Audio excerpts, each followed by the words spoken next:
Voilà. Ces personnages vont vous jouer l'histoire d'Antigone. Antigone, c'est la petite mère assise là-bas, qui ne dit rien. Elle regarde droit devant elle. Elle pense. Elle pense qu'elle va être Antigone tout à l'heure. Et surgir soudain de la jeune fille maigre et noiraude que personne ne prenait au sérieux dans la famille. Et se dresser seule face au monde. Seule, en face de Créon, le roi, qui est son oncle. Elle pense qu'elle va mourir, qu'elle est jeune et qu'elle aussi aurait bien aimé vivre. Mais il n'y a rien à faire. Elle s'appelle Antigone, et il va falloir qu'elle joue son rôle jusqu'au bout.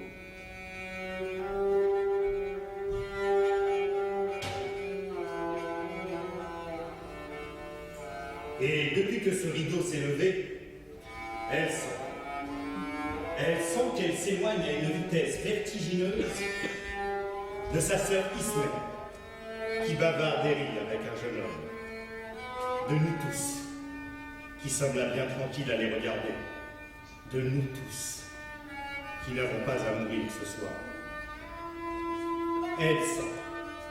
Elle sent qu'elle s'éloigne à une vitesse vertigineuse de Hémon, le fils de Créon, son fiancé.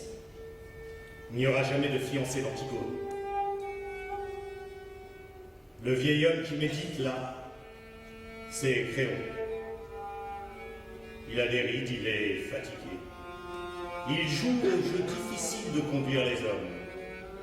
Quand du temps de dire, quand il n'était que le premier personnage de la cour, il aimait la musique, les belles rebures, les longues flâneries chez les antiquaires de Thèbes. Mais Oedipe et ses fils sont morts. Il a laissé ses objets, il a laissé sa musique, il a retroussé ses manches et il a pris leur place. Quelquefois, le soir, il est fatigué. Il se demande s'il n'est pas vain de conduire les hommes, si cela n'est pas un office sordide qu'il faut laisser à d'autres. Et puis au matin, des problèmes précis se posent qu'il faut résoudre. Alors il se lève, tranquille, comme un ouvrier au seuil de sa journée. Créon est seul. Maintenant que vous les connaissez tous, ils vont pouvoir jouer leur histoire. Elle commence au moment où les deux fils d'Oedipe, Éthéocle et Polynice, qui devaient régner sur Thèbes 1 an, chacun à tour de rôle, se sont battus et entretués sous les murs de la ville. Éthéocle l'aîné, au terme de la première année, ayant refusé de laisser la place à son frère. 7 grands princes étrangers que Polynice avait gagnés à sa cause ont été défaits devant les 7 portes de Thèbes. Maintenant, la ville est sauvée. Les 2 frères ennemis sont morts. Le roi Créon a ordonné qu'à Éthéocle, il serait fait d'imposantes funérailles, mais que Polynice, le vaurien, le révolté, le voyou, serait laissé sans pleurs, sans sépulture, la proie des corbeaux et des chacals.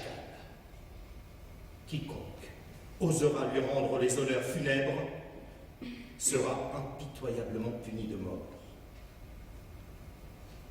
Antigone a bravé la sentence de Créon.